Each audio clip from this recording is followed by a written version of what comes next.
A new Super Troop event starts tomorrow, the 22nd of May, lasting for 1 week, and we also received some update information in a recent Reddit AMA, which I want to discuss both of those in this video. Firstly, the Super Troop event won't take long because it is exactly as it sounds, all Super Troops 99% off. What that means is for the week, you will be able to boost any of the Super Troops for just 250 Dark Elixir rather than the usual 25,000. You can still only boost 2 Super Troops at a time, each one lasting for the 3 days. However, with the Clash Anytime update, where there is no training time, you'll be able to get those resources very easily. And what it means, as a little trick for you, is since we can now cancel Super Troops, you can boost one of them, and then in your achievements, there is the superb work which you complete by boosting Super Troops. The first tier, which most of you will have done, is to boost 20 Super Troops for 10 gems.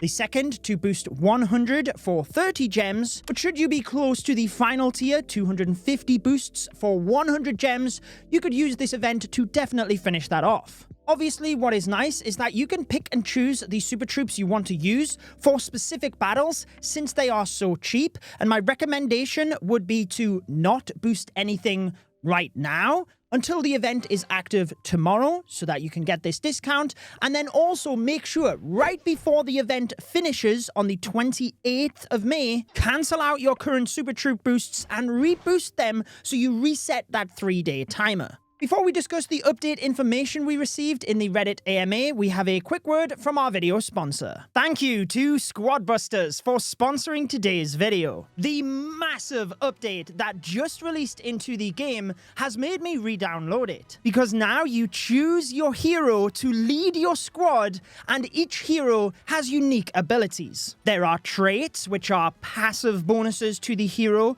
but also powers which you can actively trigger. For example, the Barbarian's Mega Punch charges him forward, dealing extra damage, or you can be more precise with the Archer Queen's Arrow. On top of that, the quest rework is way more rewarding because now you have daily quests, and Megas are back. But not the way they used to be. Each time you select a duplicate squaddy in battle, it will automatically upgrade to a fusion, and then when you select a third of that squaddy type, it gets upgraded to a mega. All of this, alongside many gameplay changes, has made it way more fun for me, especially that you can now identify a little bit easier how the strength of your squad is. The Squadbusters update is out now, and I am sure you will love the game way more than ever before. There is a link to download Squadbusters in the description of this video. Take your Barbarian King into battle, collect those gems, and defeat those other squads. A bit over a week ago, Ferry, one of the community managers for Clash of Clans,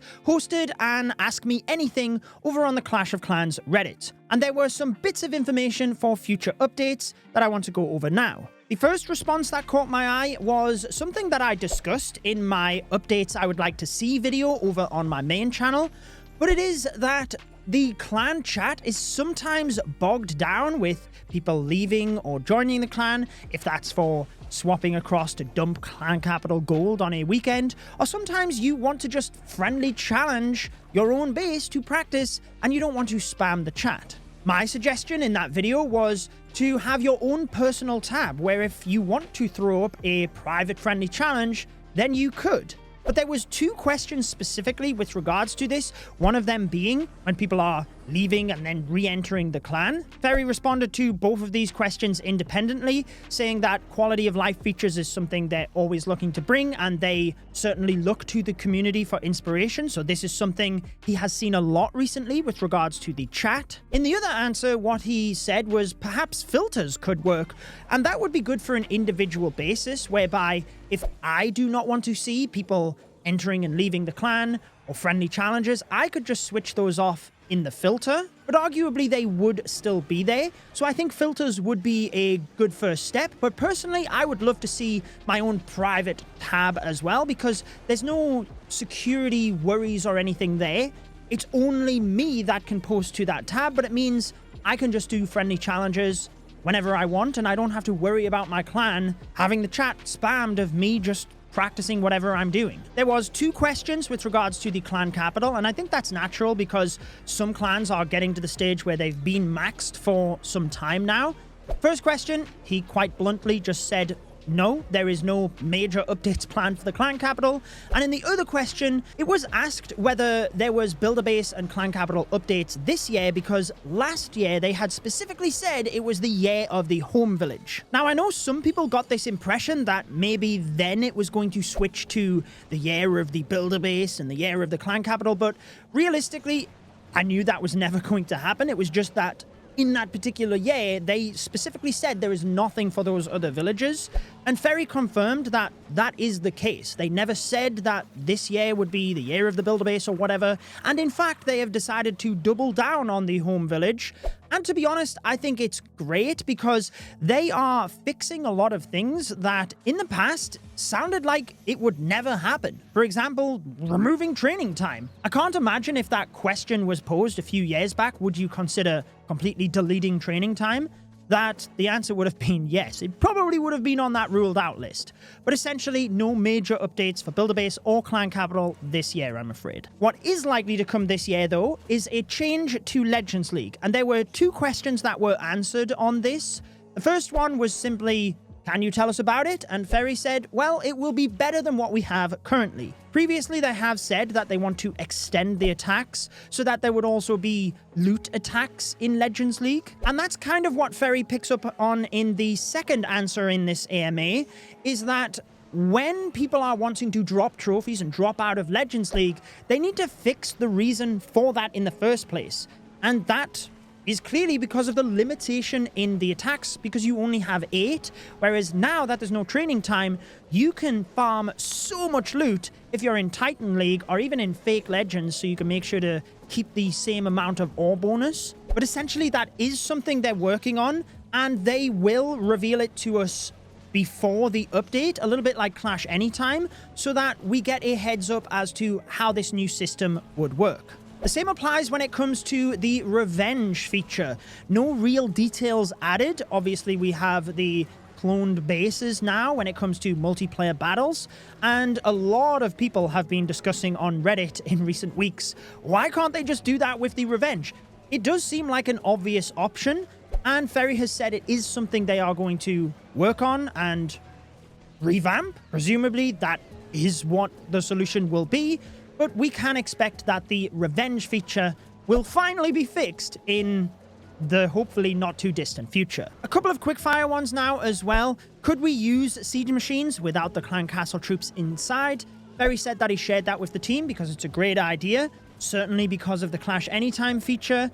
I find myself sometimes not filling my clan castle, so I can use the siege barracks and I don't have to worry about requesting or using raid medals. So it would be nice to be able to use a siege machine if I wish, but have the troops there if there was a base that I wanted to use my full strength army for. Will we ever see league skins for the Minion Prince or subsequent heroes? And Ferry said hopefully so. I would hope so as well, because I think the league skins and the scenery is a great idea. Something that is very exclusive. You do have to work towards them for quite some time, but it's free. Anybody can achieve them, and the skins are so good as well. Now that we have the Builder's Apprentice and the Lab Assistant, could we expect to see a helper for speeding up pet upgrades? I actually seen some amazing artwork on Twitter that someone had designed with regards to this, so I'll throw that up on the screen because I think it definitely has an honorable mention here. But Ferry said there's nothing planned at the moment for this. However, it's a great idea, and a lot of ideas in the game have been born from the community. So potentially in the future, we could see something like that as well. Questions about the API always get asked in just about every Reddit AMA. But finally, this time around, Ferry said that they are actually looking to improve the API, which is exciting news. Any Clash of Clans external websites or community Discord bots, anything like that which you use, are all built from developers using the API. So Ninja, who responded in this post, his website, maybe if they expanded the API to be able to track your buildings, you wouldn't have to manually put those in his site anymore. And that would be just incredible. Are there any plans to add magic snacks to the trader shop? Ferry said not at the moment, but I agree, some other ways to get magic snacks would be great. I always enjoy once we can get one of those clan castle cakes. Would there ever be another builder added to Clash of Clans? Ferry, with his comedy as ever, is the Goblin Builder not good enough for you? But in all seriousness, he did say that it is unlikely we will see another builder in Clash of Clans. But I guess there are things they have said would never be done, and they've gone back on them, so maybe in the distant future, there is definitely no plans at the moment. However, he did say how many town halls until the game will be done? Hopefully, never. And they do plan to add town halls every 12 months. That is their new cycle. So towards the end of this year, we could be expecting Town Hall 18.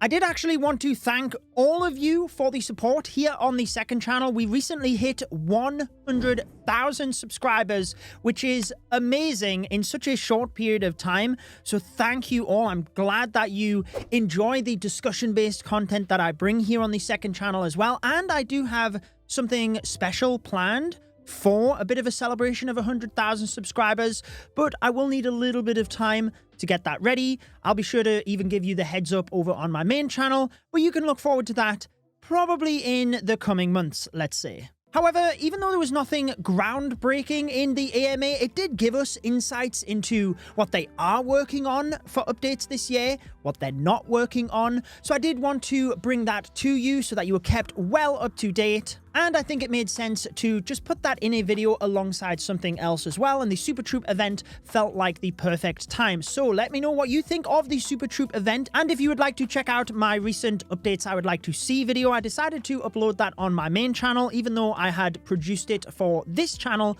I've made that video for a good few years. So I decided just to put it on the main channel probably one last time. You can check that out here and enjoy the rest of your day.